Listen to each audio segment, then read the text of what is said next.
everybody, and welcome to this morning's presentation. It's going to be on meta programs, and it's called Carrot or the Stick Driving Franchise Sales. So my name's Aubrey. I'm part of the development team here at Zoracle Profiles.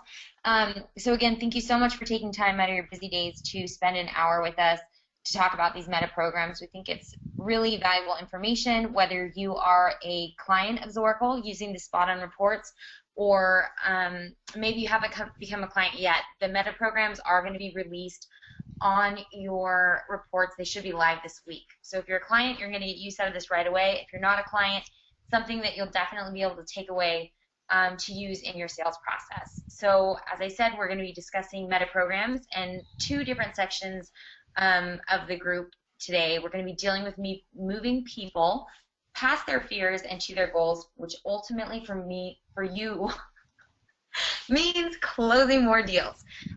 So also we have a webinar next week. We're going to be discussing our new SpotOn Match program.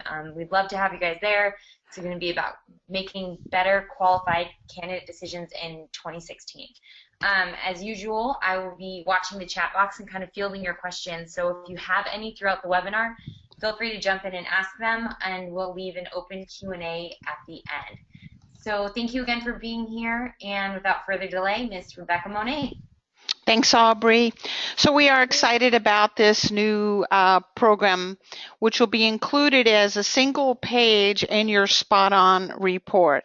But today's webinar is whether you're using the SpotOn or not. We want you to be aware of these meta programs. So what is a meta program? A meta program are basically unconscious mental filters that we use to process information and ultimately create a decision or create some kind of action or behavior. Most of these meta programs are unconscious, so we're not aware how we're filtering information or even how we're coming to certain conclusions, including what businesses to buy. So the SpotOn report and the questionnaire will bring forward a handful of those meta programs in an effort to help you better understand your prospective franchisee and ultimately close more deals. If you can understand someone's meta programs, the way they process information, you'll be better at moving them through the consultative process and to a final decision.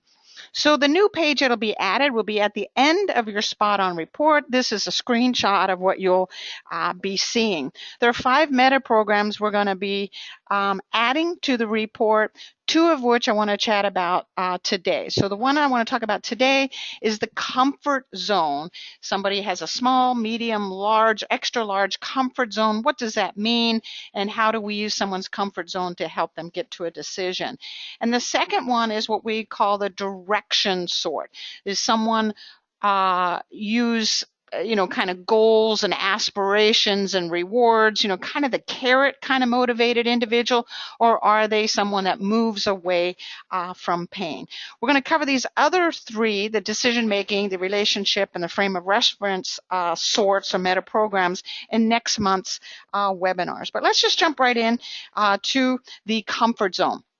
Most of you are familiar with a comfort zone. You know that it affects every area of our lives, from how much money we are going to make to how much pain and suffering we're willing to tolerate in a job or in a relationship, to how much we weigh.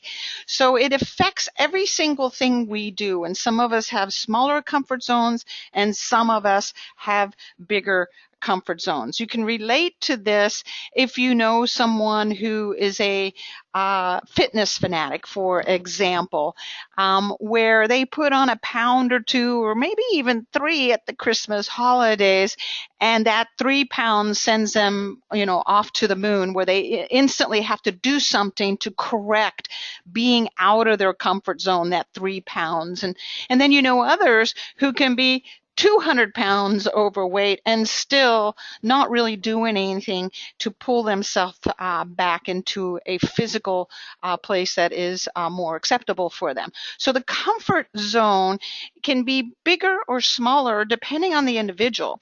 Additionally, the comfort zone will be different in different areas of our lives. So I'll give you a crazy example of that. I have a good friend who's a multi-gazillionaire, and she's retired after running a successful business, and she has so much money she can't live long enough to outspend it, nor can her children outspend it, nor can her grandchildren or her great-grandchildren outspend her money. And yet her comfort zone around money is very, very small. A few years ago when the stock market was kind of going cattywampus, she lost $30,000 in the stock market. Now that's a lot of money to me. It may even be a lot of money to you, but to her, it may be like $30, if that. It wasn't a lot of money relative to what she had. And she calls me when she lost this $30,000 and, kind of a downturn of the stock market. And she's in a panic. Rebecca, I got to find a job. I got to open my business again. This is a 67-year-old woman who doesn't need to be out working. And she's got plenty of money. But you can see that was a very small comfort zone from a financial perspective. But we're talking about a comfort zone that affects people socially, emotionally, relationally, and financially. And as we become aware of that, how it affects that decision-making process. So we know most of our behavior comes from a result of fear of what could happen, or pain, things that we're currently encountering that makes us uncomfortable, a miserable boss, working too many hours, traveling too much time, whatever that pain is. Or is the fear that we're going to have pain?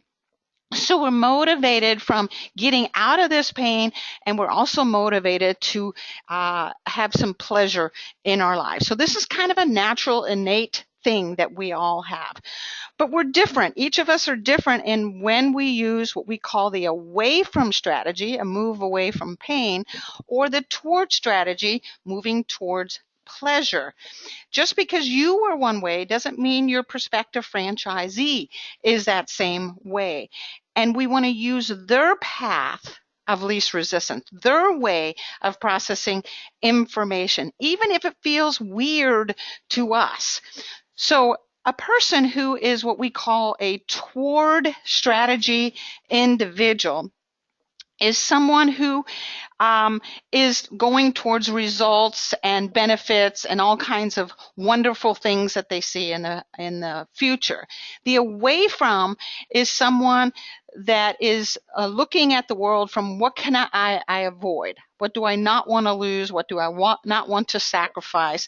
What do I want to overcome? So one is moving towards pleasure and one is moving away from pain. So an away from individual is frequently focused on avoiding risk, avoiding loss.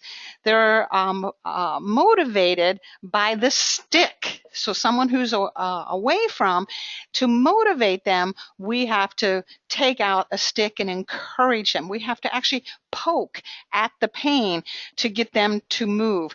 Because if they don't move, the comfort zone gets bigger and bigger, and the chances of moving gets less and less.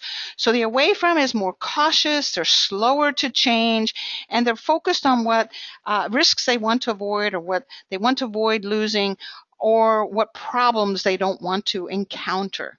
The towards individual is focused on rewards, the benefits, the carrot, right? The pleasure that can come out of taking action and going a particular direction. So the toward individual is better at change, more open-minded, a little more spontaneous, and instead of focusing on problems, they're focusing on goals that they might have. So a toward individual some of the advantages, of course, is that this individual is forward thinking. They're living much of their lives as if they're out into the future, very goal oriented. There's a feeling of positivity around them and kind of a natural motivation where they're not looking back, they're looking forward at all times. Now, naturally, if you know someone who is 100% towards and it's always going in a particular direction where they're like, this is where we're going, let's all go that way. One of the challenges with that, of course, is they don't always dot all the I's or cross all the T's. There's this gung-ho-ness to who they are. So frequently they leave things unfinished. Those of you working with prospective franchisees want to put them through a due diligence process to make sure this is right and best for them. Someone who's completely towards may ignore some signals and signs and information. They're not paying attention to the obstacles, the problems. Where are they going to get their financing? Is there enough business in that particular marketplace? Or any other kind of obstacle. They're only focused on, I want to own that business and I'm moving that direction. So our job, both as franchise development folks and as franchise brokers, is to work with these towards strategy folks, but at the same time have them dot the I's and cross the T's. So the towards sort individual is also someone that has a challenge with learning from the past. So oftentimes these towards types of individuals will repeat the same mistakes again and again and again, whether that's relationally, choosing the same person again and again, business-wise, choosing a similar kind of pattern or career, etc. So this focus so much on the future and the benefits and the rewards and the pleasure oftentimes has them ignoring any possible obstacles or problems or challenges, and therefore oftentimes they're stumbling over each other to get there and not learning from what the past has provided them to learn from. Now, the away from individual is someone that's really good at assessing risks and, of course, recognizing anything that might need to be avoided. So as they're looking at a prospective franchise opportunity, they're going to notice all the problems, all the issues. And they're going to frequently sort of compare this current situation to what Uncle Billy went through or a situation they went through in the past. So there's a lot of compare and contrast that's going on. And the goal, of course, is I don't want to repeat my mistakes. I don't want to create what happened back there for me. I want to do it better and right this time going forward. So the away from person obviously is oftentimes overly cautious and oftentimes focused on what could go wrong or the downside. In fact, they may look a little bit negative or pessimistic, and trying something new or taking a risk is a little more difficult for the away from individual, and it's going to require us to add some fire to the rear ends to get them to move into another direction. So as I mentioned before, the away from individual oftentimes has a pessimistic view of the world. And so oftentimes it takes propelling them into the future by adding additional pain of if you don't change, if you don't make this decision, if you don't take action now, these things will happen. For those of you in sales for a long time, one of the ways that's done is through the takeaway, if you recall in your closes. If you don't act now, it's going to be gone tomorrow. That territory is no longer available. So for an away from, they might respond to that or some other way of lighting the fire underneath them. So the report will give you, is this person away? Is this person toward? And how big or how small is their comfort zone, giving you some opportunity to address that candidate and move them through that process, either by lighting fire underneath them or by bringing out a really big carrot where they can go forward. Another way to sort of dig in, if you're not already using the tool, is to ask this question. Ask your prospective franchisee, what's important to you in a business? Now, they're going to answer in a few different ways. One of the answers that they might give you is, well, freedom, of course. I want to have some independence. I'm really want to have some opportunity to come and go as I please. I want to create a legacy. I want to pass something down to my family. And so if they're saying these kinds of things, we can hear in those words they are towards individuals, towards leaving a legacy, towards more security, towards more independence, towards creating more freedom in their lives. So that's a toward individual. So when communicating with this toward individual, we're going to communicate towards the rewards, the benefits. We're going to give them lots of carrots to keep them going in the right direction. But if they say things like, well, I'm really sick of my boss breathing down my neck and micromanaging me.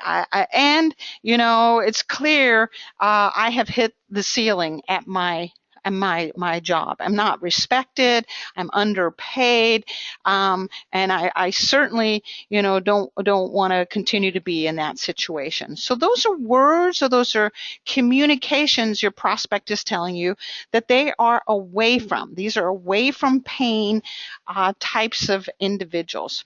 So a trade secret: the smaller the comfort zone, the faster the action. The smaller the comfort zone, the faster the action. So if you have a prospective franchisee with a large comfort zone, and the report will tell you small, medium, large, extra large, if it's large, then it's harder for them to move forward. They're that individual who has a back injury and waits 6 years to go to the doctor, you know, versus that guy or gal that has, you know, a little, you know, tick in their arm or in their back, and they're instantly at the doctor or doing whatever is necessary to heal that body. So the bigger the comfort zone, the smaller the likelihood of taking action. That doesn't mean they're not going to buy. It simply means their comfort zone is large, and your job as a franchise development guy, as a franchise consultant, is to reduce that size of that comfort zone so they can take action. Because trust me, over time, the comfort zone only gets larger. When they first went into that job and they were underpaid or not respected, it was like, oh, okay, well, I'm a new employee. But then 5 years later, they're still not being promoted, or they're still not being recognized or appreciated. And now they're having to work nights and weekends. So the pain has increased, but their comfort zone has increased, because maybe in turn they have security and safety, or at least familiarity. So as the comfort zone gets larger, the action becomes reduced. So our job is to reduce that comfort zone so someone can continue on down that track. So the question then is, how do we do that? How do we get this comfort zone down and at the same time know when to put a carrot out and know when to light some fire under someone's rump, right? So there's two primary ways that you can do that. One is leverage their values. The values are the carrots. The values are those things that they desperately want and will do what's necessary to achieve and to acquire. Then leverage their fears. Now, here's what's interesting. The values as well as the fears are different from person to person. For one person, the fear might be fear of failure. For someone else, it could be a fear of not making a difference. So the fears will be different from individual to individual. The values will be different from individual to individual. So don't assume that this person you're talking to on the phone or sitting in front of you thinks like you think or processes like you process. Okay, so know when to use a carrot, know when to use the stick, and always focus on reducing the comfort zone so they can move forward. So let's talk about the values first, which is usually the carrot. The so we have a group called the belongers in this SpotOn. The belongers have values like security and dependability and family and relationship and a sense of team and commitment. These are the backbone of our society. These are folks that are not big risk takers. They're security conscious, but they're loyal and dependable individuals, and they value those same things in their franchisor and the people that they work and play with. So these would be the carrots. So we're going to show the prospective franchisee that our franchise system will provide them an extended family, that our systems and our processes are proven, thus allowing them to feel safe and secure about their future. We're going to show them that we are committed to working hand in glove with them to build this future. So we're going to show them as a franchisor how our franchise system, how our process, how our products and services will allow them to have all of these values. The more you can show someone the carrot of these values, the more they want it. So I can have more security. I can have a team. I don't have to do things alone. I have people I can depend on. I have people that will, mentor me. I have people that are committed to my success. I have, people that have proven systems. They will get excited. So we're providing that carrot. But let's look at the stick part of this, okay? The belonger also has some fears that he or she is dealing with. Number one is a fear of being separated from those they love, that they're going to be excluded from their family or from groups or organizations that they value or enjoy being a part of. That could be everything from the Saturday morning softball team to the country club to a religious group that they're belonging to, or it could simply be an extension of the friends and family.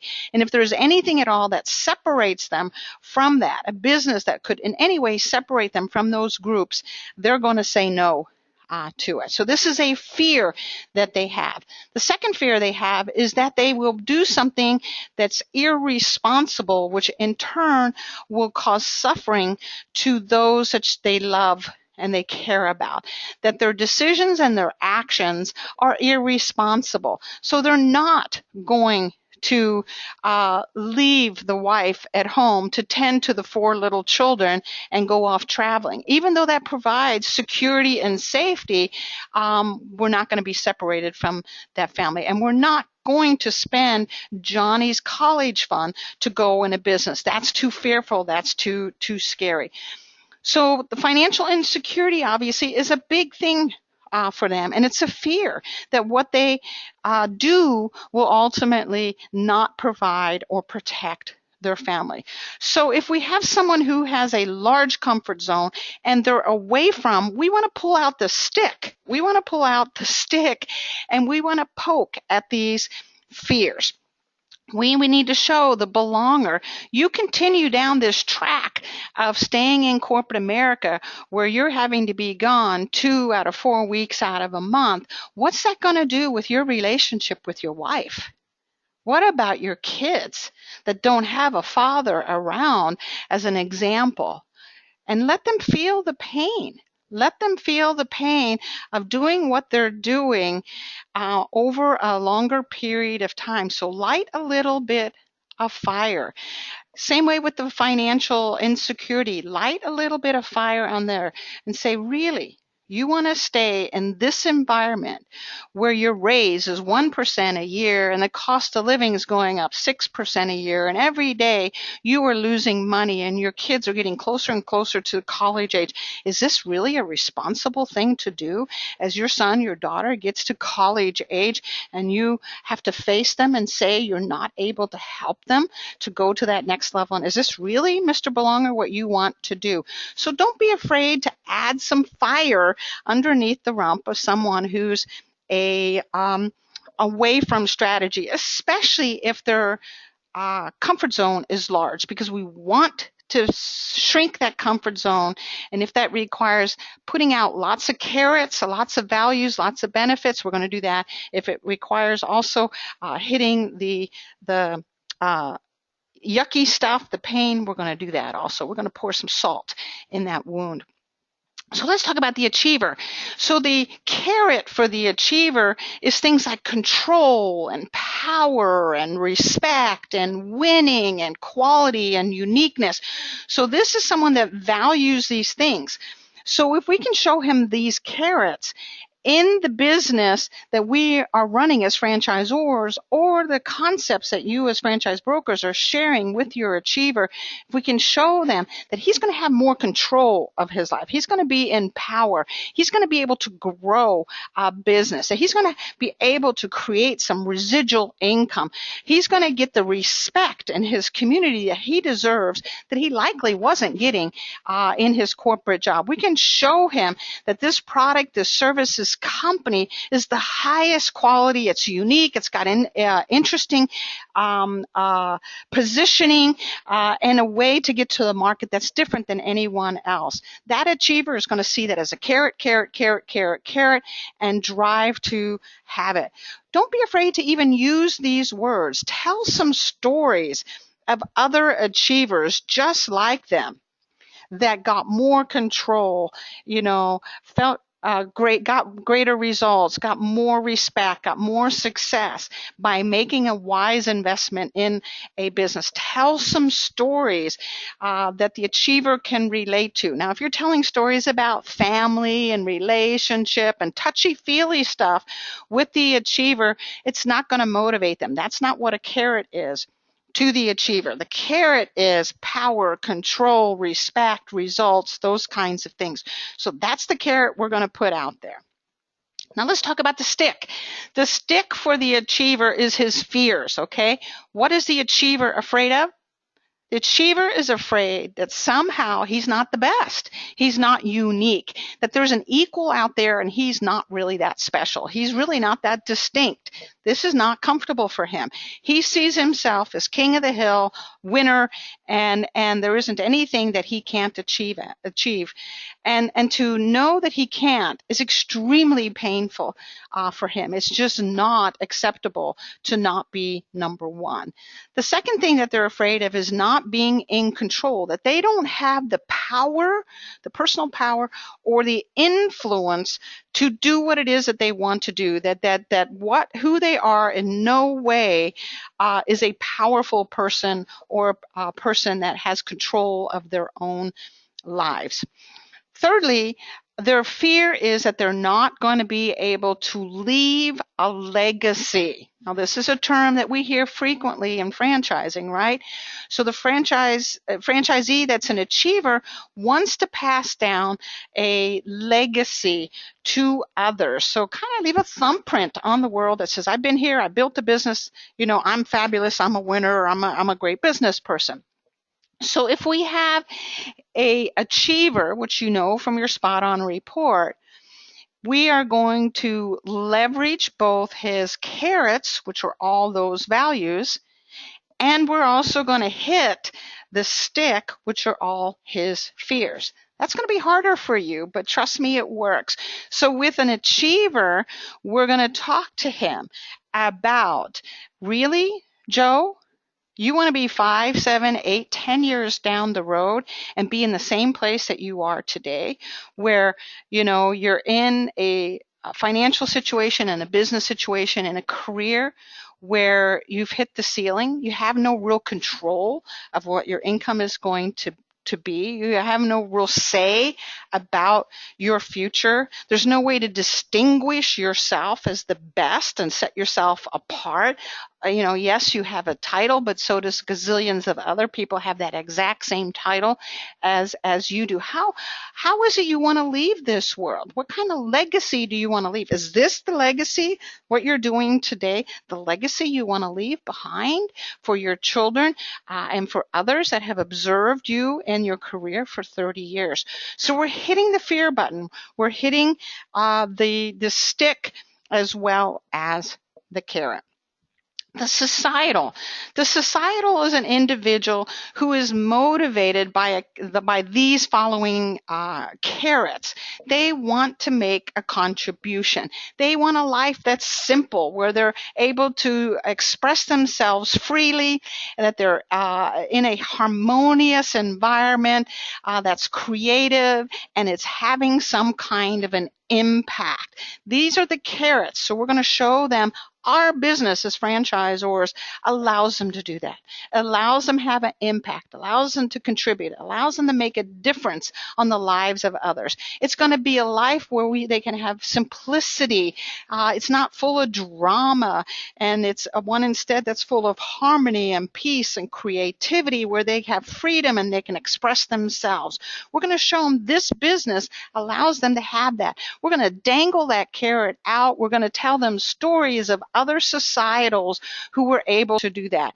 Here's a story about a societal in our franchise organization who discovered, these attributes about herself or himself by working alongside other franchisees just like them, to be able to fully empower and impact others in their community while at the same time having lots of creativity and self-expression. So we're going to tell the stories. We're going to bait them with the carrot. And at the same time, we're going to look at the societal spheres. And the societal fears three things. One, that in some way they are ignorant or they lack knowledge. In other words, they're uninformed and unaware. This is a bad thing for a societal. Secondly, they have a fear of being manipulated, or that in some way they are an unfair target, oftentimes due to a lack of knowledge or just not being aware of something. This is a serious fear for the societal. And thirdly, the fear that they won't make a difference, that nothing they do will create any kind of change or have any kind of effect on others or a situation. So if we have a societal where we want to bring his comfort zone down so we can get him or her to move forward, who's also an away from, we're going to hit these fears. So we're going to let the prospective franchisee that's a societal know, that their ongoing lack of knowledge about business and entrepreneurship and franchising is allowing them to continue to be manipulated by big corporations that are taking advantage of their commitment and their dedication and their willingness to do what it takes. But in turn,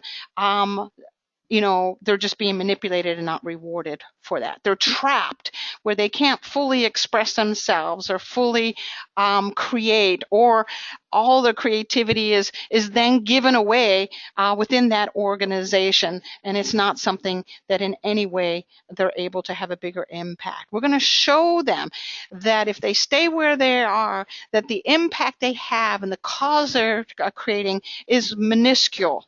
And if they want to have a bigger one, they're going to have to do something. They're going to have to move into business ownership and doing something differently where they can be able to do just that. Now let's talk about the emulator. The emulator is motivated by the following values, i.e. carrots. The emulator is all about innovation, what's trendy, what's sexy, what's coming up. They love innovation. They like things that have a little sex appeal and makes them feel prestigious, and they're very image conscious. They love adventure. They love fun. They love a good challenge.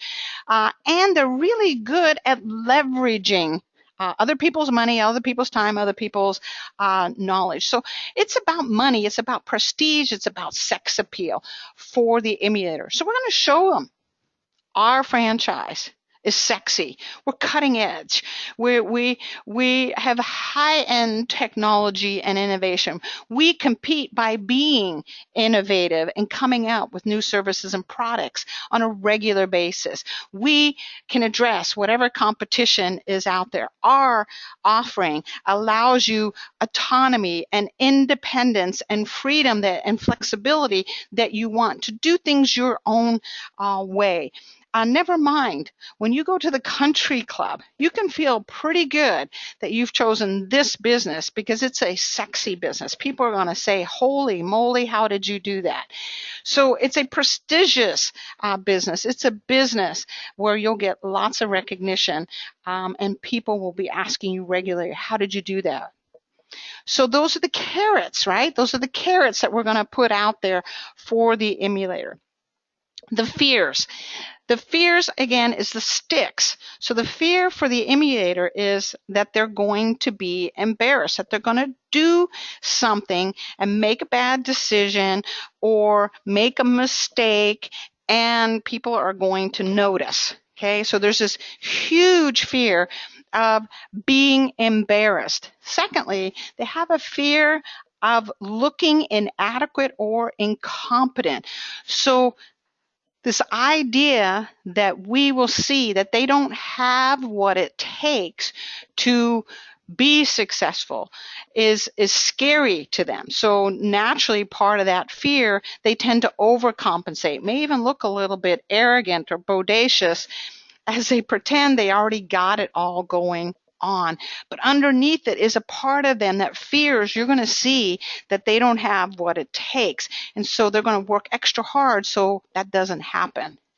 The biggest fear for them is the fear of failure, that they won't meet their own big expectations in their heads of themselves or the expectations that they perceive others have of them. So if we need to light some fear under the emulator, and we need to narrow down that comfort zone so they can keep moving through that process, we want to make sure that we hit these fears. You know, Sally, really? Do you know, there's a lot of people that are believing in you. There's a lot of people that think you have some incredible potential. Do you really want to let these people down? You know, are you going to allow this fear of failure, which bottom line is what's going on for you? You're going to continue to allow this to stop you from seeing what you're really made of, what you're really capable of? You know, life is a series of mistakes. Don't let your fear of making a mistake or being embarrassed prevent you from taking this action. Hit it even harder if you like. You know, and push that button harder by saying, you know what? I'm sorry. I thought you were wired to be able to do this, and clearly you don't have what it takes. Now, again, you have to be sort of cautious in that area, but don't be afraid to light a little fire and hit those fears and use the stick, especially for someone who scores as an away from strategy, because honestly, that's what makes them move. I got to tell you a silly story about that. It happened to be an emulator who was telling me how he ended up going in business and ultimately became very successful as a franchisee. So he had an annual ski trip he went on with his fraternity brothers. So we're talking years of this ski trip. Every year they would go, and every year they get together and they'd ski, and at night they'd be, you know, drinking beer and telling big stories about conquests and empire building and adventures that each of them had been on separately of each other. And of course, like many emulators, there's a little exaggeration and that's going on when you're telling stories about what you're doing. And every year, his stories were much smaller than the stories of the other fellas. They were making more money. They had bigger degrees. They had gone on crazier adventures and trips than he had done. And each year the pain kind of grew, like, I don't measure up. You know, I'm not as capable or as competent as my buddies that I went to college with. And at some point, the pain got so intense that he actually missed one of the ski trips because he was too embarrassed. He had nothing to talk about that in any way measured up to what everybody else was doing. But it was the wake up for him that said, you know what, I got to do something. I am not living up to my potential, especially in comparison to what others with similar educations and opportunities have done. It's time for me to do something. Now, he figured it out on his own, but as franchise development guys and as franchise brokers, sometimes that's our job. Sometimes it's our job to say, what is your potential and why are you not living up to it? Is it what fear is getting involved? So to kind of pull this all back together, and Aubrey, I know you're probably getting some questions in the text chat, and feel free to put those in, guys. I want to address them. Remember, the bigger the comfort zone, the bigger the stick is that you need to use. Also, the bigger the comfort zone, the more carrots you're going to need. So the more you want to leverage those values. So I'm going to show you a couple of places where you can find those carrots, okay? So the stick you're going to find over here, but the carrots on the SpotOn report are these values. This is a prospective franchisee. This is his or her top 7 values. And remember, people will do whatever they can to have their top 7 values, and including spending money and investing time and energy and doing what is necessary to accomplish it. But you'll notice with this prospective franchisee, there are 2 splatter dots. Splatter dots are those things that are amiss. These are things that the prospect doesn't have, but they're so important that it actually is causing them pain. Enough pain that they are checking out buying a franchise. They're ready to do something. They're in pain. Now, if you see no splatter dots, that's usually a sign that somebody already has what they need and what they want. They're kind of comfortable, so that's not so good either. But in this case, we're talking about the stick. We're talking about 2 splatter dots, things that are painful for them. Don't be afraid to address those. Ask them, what does freedom mean to you? What does independence mean to you? How is it you got yourself in a situation where you don't have that as much as you want? What does that mean as it relates to the future business that you want? What does freedom look like for you in the future with this business? These are the 2 biggest pains that they're having. And just look at it with each prospect is going to be different. So this is where we're going to use the stick as well as we use the carrot. Just know that the splatter dots are a good example of a area of pain, and that's where we bring the salt out. So I want to go through this super fast here. Belongers, when you are working with a belonger who's a toward strategy individual, use verbiage, use examples, use stories that has them focus on the future. Remember, there are things that are important to them are security, safety, family, relationship, team.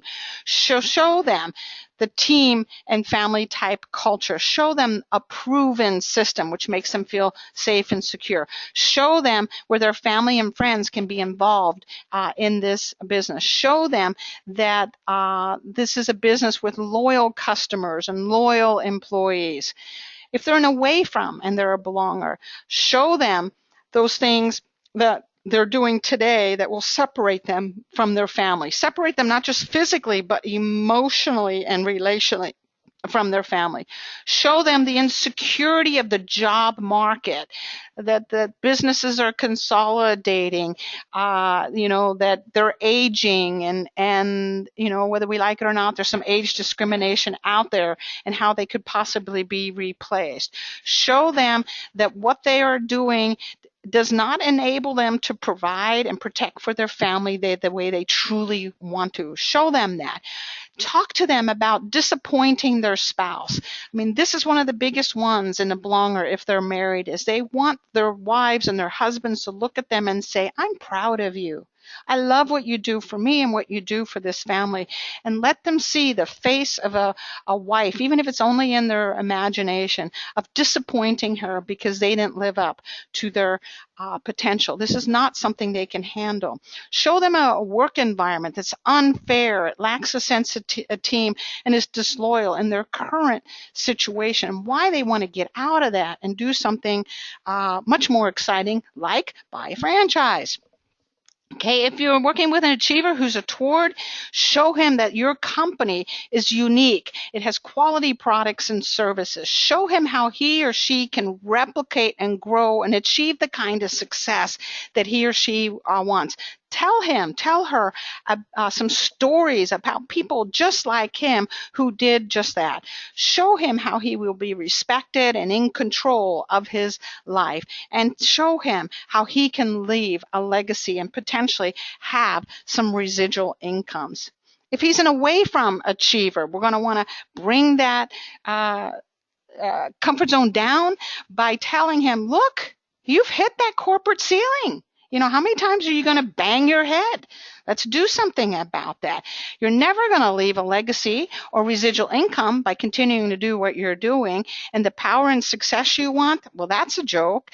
You want to be respected? Look at what you're doing now. It's not getting you a whole lot of respect. And show them that the people he's working with and is surrounded by don't have the same passion for quality and for winning and for growing like he does. That he's not even on the right team. He's not even on the right ball field. He needs to do something very, very different. Societals. If they're toward, we want to show them products, services, companies that are innovative, cause-based, change-based, concepts that promote the growth and success of others, where they can touch the lives of others. Systems that allow them to contribute and have an impact. Anything that's educational, transformational, inspirational is something they're going to be interested in because they love knowledge, right? So we're going to throw that carrot. You're going to keep growing. You're going to keep learning. Never mind. You can take that same learning and empower others to do the very same thing. Let them see how they can express themselves and be creative in how they express themselves if they choose to go in business. More importantly, go into this business that we're showing them. If they're an away from societal, then we want to do just the opposite. We want to hit that fear. We want to show them that if they continue doing what they're doing, they're having little, if any, impact on the lives of others. And it's only going to get worse if they continue to stay there. That they're working with people that lack principles, lack integrity. They're going to tell you those stories, throw those stories right back into their face. These are people that need to work with individuals that have impeccable principles and integrity. If they're working with people that don't have that, you need to point that out and say, really? You want to hang with people like this? I don't think so. You're a societal. You need to be with people that have integrity. Show them that they're not expressing themselves, that they're no longer learning, they're bored out of their gourd, and they're certainly not creating, they're certainly not innovating. And that job environment they're in is like drama mama, right? They can't handle drama. They have to be in a place where there's harmony for them to be most effective.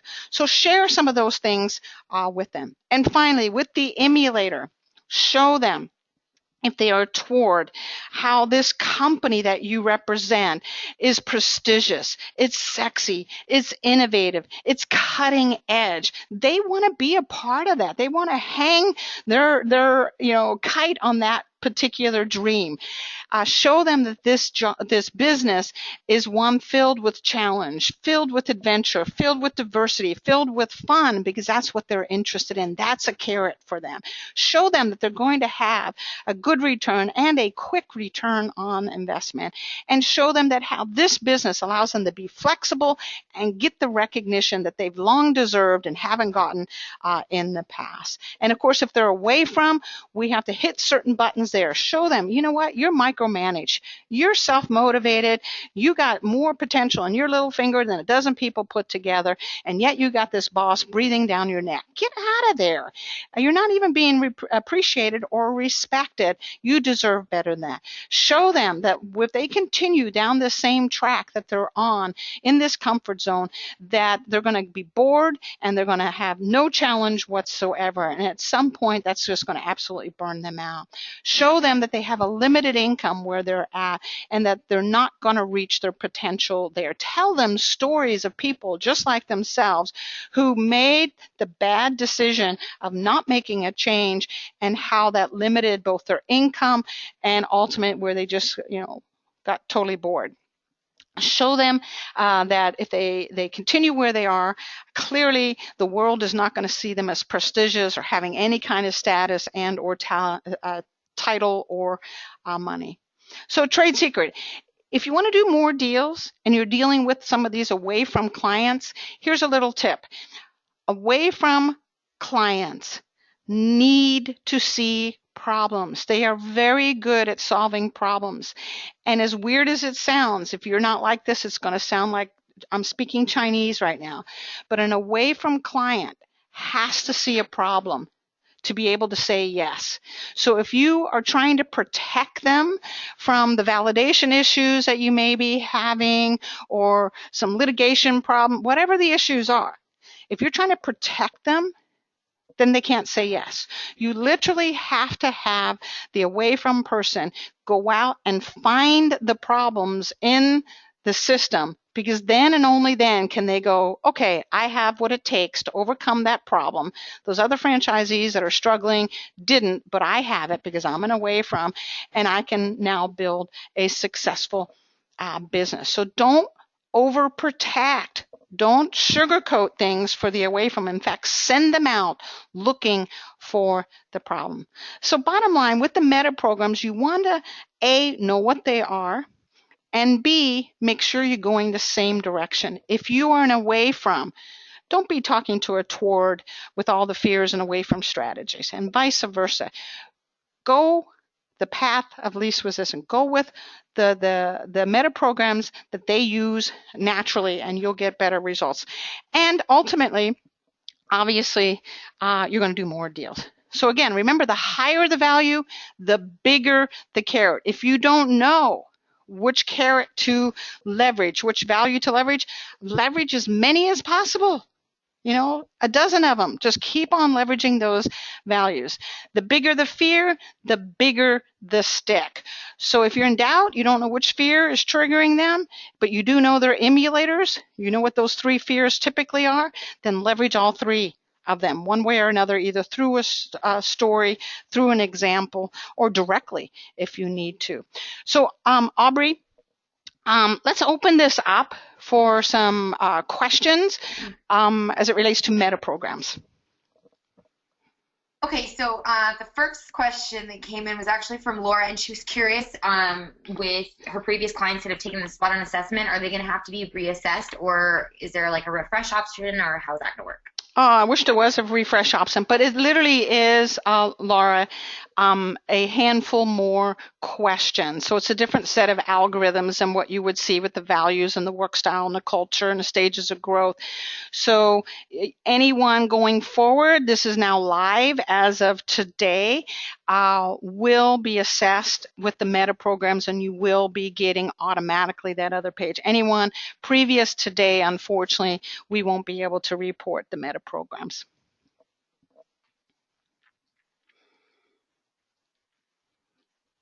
I think I lost. Okay, and then, sorry, I'm reading the questions here. So John had a question. He said, are the dots to be used as both negative and positives?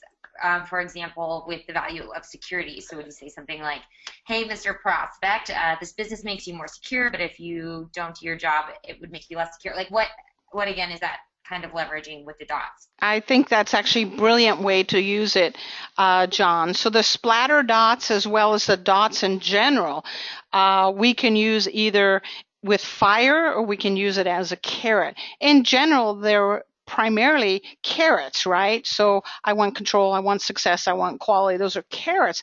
But to John's point, they can also be used as fire or as a stick. You continue to stay in that environment, that business, that job, you're not going to have the security. So it can be used both as a stick as well as a carrot. Let me show you some businesses that have been around for decades and will be around for decades. Let me show you some businesses that have a steady growth year over year over year. So we're talking again to the carrot, the security piece, both going forward towards and as well as the moving away from strategy. So John, your point is well taken. So essentially, in the beginning, using either or just to see which one they respond to when we're kind of getting the process down, right? Exactly. I would try both. More is better than none. And of course, go back to the meta programs. If it says away from, then you're going to lean towards the stick. If it says towards, you're going to lean towards the carrot. In some cases, people are both, and it never hurts to try both. But they're going to respond better if it's one or the other. I'll give you an example. I had this happen some months back where someone was trying to get me to participate in a project, and he used a away from strategy with me, and he basically said, I think you should get involved in this project because we have a common competitor, we have a common enemy, we have a common distaste for A, B, and C. That's an away from strategy. I'm a toward strategy. Had he said things in terms of, Rebecca, let's do this project together because here I can see where you can have a bigger impact. I know you're societal and you want to make a difference and you want to edify and empower others. I think working together we can do more of that. Now he's got me excited because it's toward versus my competitor. I don't care about my competitor. I don't see the away from.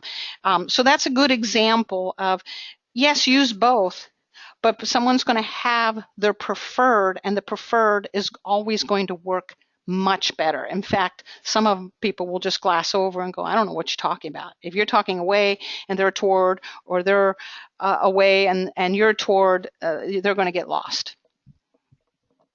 Good point. And then also, so Karen asked if there's a good way to use this information to kind of weed out the non-buyers, real potential candidates. Can we kind of pull that from this stuff?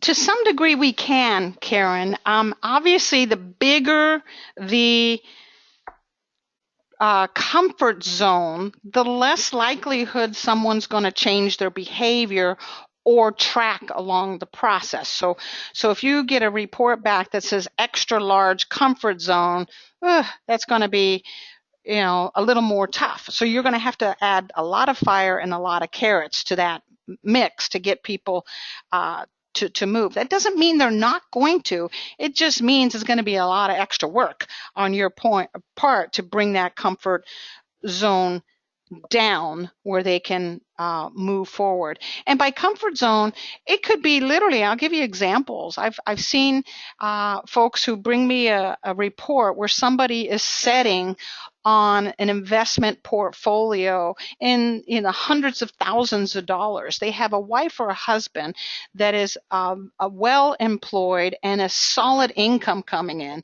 They have no debt. They have children already past college age. So they're really comfortable, at least from a financial perspective, they're comfortable.